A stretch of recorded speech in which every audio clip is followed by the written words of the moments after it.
Hello my dear student, welcome to excellent study centre educational channel. तो student, screen पर देख के आपको अंदाज़ा मिल गया होगा कि आज जो हमारा टॉपिक है वो बिल्कुल न्यू है, the world of word.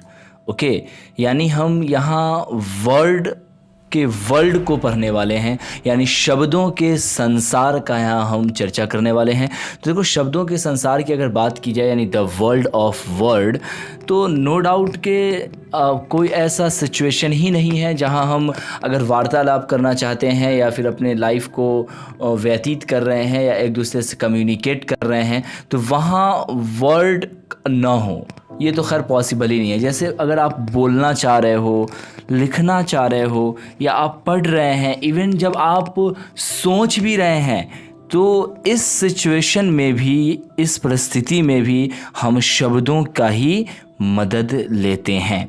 Okay, तो शब्द जो है स्टूडेंट वो अक्षरों से मिलकर बनता है।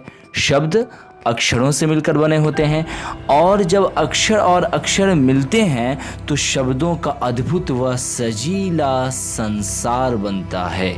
ओके, अब अगर स्टूडेंट ये बात की जाए कि शब्द होता क्या है एग्जैक्टली, शब्द है क्या, इसको हम कैसे डिफाइन करेंगे, तो आप ऐसा कुछ कह सकते हो कि वर्ड लेटर के उस ग्रुप को कहते हैं जो कोई अर्थ देता है।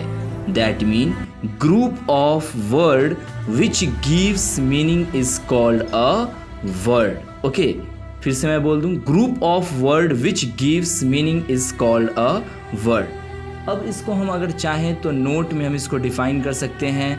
अब यहाँ पे एक स्ट्रॉन्ग पॉइंट स्टूडेंट निकलता है। कभी कभी होता क्या है कि ऐसा नहीं है जो पूरा जो सेंटेंस है वही हमें मीनिंग दे रहा है, एक वर्ड भी जो है कभी कभी पूरे मीनिंग से हमें डिनोट करता है। ओके, तो आप ऐसा कह सकते हो कि कभी कभी एक अक्षर भी एक अर्थ देकर शब्द का काम करते हैं, जैसे मैं, तू, वे, वो इत्यादि। इसी तरह से अगर इंग्लिश में अगर चाहें तो आई एंड ए का भी हम यूज़ कर सकते हैं। देखो, जैसे हम आई अगर बोल रहे हैं तो आई में ऐसा थोड़ी है कि आई फिर इंडिया, ये वाला तो आई हम इसको यानी एक लेटर के रूप में तो पढ़ नहीं रहे हैं। इसे जो हम पढ़ रहे हैं स्टूडेंट, आई का मतलब मैं, है ना, तो ये शब्द का रूप एक तरह से ले रहा है। उसी तरह से अगर मैं बोलता हूँ ए का यूज़, जैसे this is a elephant, this is a ball, तो ए जो है एक का यूज़ कर रहा है, यानी अ का जो है ए फॉर अ, वो आपको एक का मीनिंग दे रहा है, ए और क, है ना, ए और क।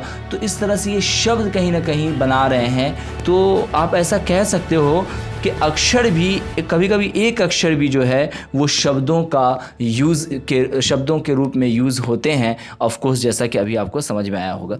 इसी तरह स्टूडेंट अगर बात की जाए तो अक्षर जब एक ख़ास क्रम में सजे होते हैं तो वह सार्थक शब्द यानी कि मीनिंगफुल वर्ड बनाते हैं। ठीक है, अक्षर यानी कि जो लेटर्स हैं जब एक सीक्वेंस में सजे होते हैं, एक सीक्वेंशियल होते हैं, तब वो मीनिंगफुल वर्ड बनाते हैं, वरना वो आपको मीनिंगफुल वर्ड हो सकता है कि नहीं बनाए। जैसे कि CAT, अब इसी CAT को अगर सोचो कि CAT को अगर आप लिख दोगे CTA, तो ये तो कटा कुछ, तो क्या कटा, ये तो इंग्लिश वर्ड तो हुआ ही नहीं। या फिर अब इसको लिख देंगे TAC, तो क्या हो जाएगा, टास्क, तो ये बड़ा अजीब सा हो जाएगा।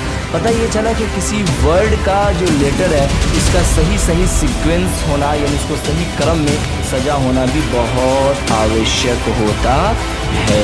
ओके, उसी तरह से स्टूडेंट हर शब्द जो है ना वो एक प्रतीक यानी सिंबल, एक संकेत यानी साइन, एक निशान यानी इंडिकेशन है जो किसी न किसी व्यक्ति, वस्तु, स्थान, गुण, घटना, गतिविधि आदि को बताता है। ओके, इसी तरह से नेक्स्ट पॉइंट की ओर अगर हम बढ़ें तो ये आप इसको कह सकते हो कुछ इस प्रकार से कि शब्दों के संसार में कुछ, ये तो बहुत इंपॉर्टेंट है स्टूडेंट, इसको आप समझें अच्छी तरह से। शब्दों के संसार में कुछ शब्द मरते हैं और कुछ शब्द पैदा होते हैं, यानी कि क्रिएट होते हैं, और कुछ पुराने शब्द नए अर्थ लेके हमारे सामने उपस्थित होते हैं। ओके, जैसे कि मोबाइल फ़ोन सोचो क्या, या फिर सेल फ़ोन, आज से पहले तो बच्चे जानते भी नहीं थे, हम भी नहीं जानते थे। ये नए वर्ड से पुराने वक्त में तो लोग इसे जानते नहीं थे। उसी तरह से कुछ ऐसी चीज़ें हैं जो कि पुराने वक्त में ये कुछ और कहलाती थी, वो मॉडर्न होते होते चेंज हुआ। जैसे आप देखो बम्बई, इससे बना आपको मुंबई, है ना। तो चेंज होता रहता है। आप कई सारे स्टेट्स के नाम देखोगे, चीज़ों के नाम देखोगे। बहरहाल तो वही मैं कह रहा हूँ कि शब्दों के संसार में कुछ शब्द मरते हैं, कुछ शब्द क्रिएट होते हैं यानी नए शब्द बनते हैं यानी पैदा लेते हैं, और कुछ पुराने शब्द नए अर्थ लेकर हमारे सामने उपस्थित। अच्छा, तो पुराने अर्थ जैसे कि एक ही शब्द जो है ना अलग अलग भाषाओं में अलग अलग अर्थ भी देते हैं। जैसे कि मान लो कोई अगर जग की अगर बात करें तो जग जो है हिंदी में तो होता है, तो इसका मतलब क्या होता है, जगत या फिर संसार यानी कि यूनिवर्स। लेकिन अगर इसी जग को अगर इंग्लिश में लिखा जाए JUG, जैसा कि आपको स्क्रीन पर दिख रहा है, इसका मतलब लोटा या सुराही हो जाता है। ओके, इसी तरह से बनाना, बनाना BANANA। तो यहाँ पे जो बनाना है स्टूडेंट, ये बनाना का क्या मतलब होता है इंग्लिश में? ऑफ कोर्स केला, केला बनाना, बनाना मीन्स केला, ये तो आपने बचपन में पढ़ा होगा। अब लेकिन अगर हिंदी में हम लोग जब बोलते हैं कि मैं ये चीज़ बना रहा हूँ या बनाया हूँ, तो उसका मतलब तो केला नहीं होता, उसका मतलब होता है निर्माण करना। इसी तरह से अगर होम की अगर बात की जाए तो स्टूडेंट मैं होम की बात कर रहा था, तो HOME होम इंग्लिश में, तो इसका मीनिंग क्या होता है, घर ऑफ कोर्स। लेकिन अगर हिंदी में अगर बात की जाए होम, तो हिंदी का होम का मतलब है हवन, जो पूजा पाठ में जो होता है, जो कि अग्नि यानी आग को जलाकर किया जाता है, तो वो इसका सेंस है। इस तरह से इंग्लिश में जो कई सारे वर्ड्स हैं जो कि दूसरे लैंग्वेज में उसके बिल्कुल ही मीनिंग अलग हो जाते हैं। क्या आपको पता है आप अपने कोर्स के animated video lecture, revision notes, test paper, study material प्राप्त कर सकते हैं और एनिमेटेड वीडियो लेक्चर्स का full access please contact excellent study centre 954660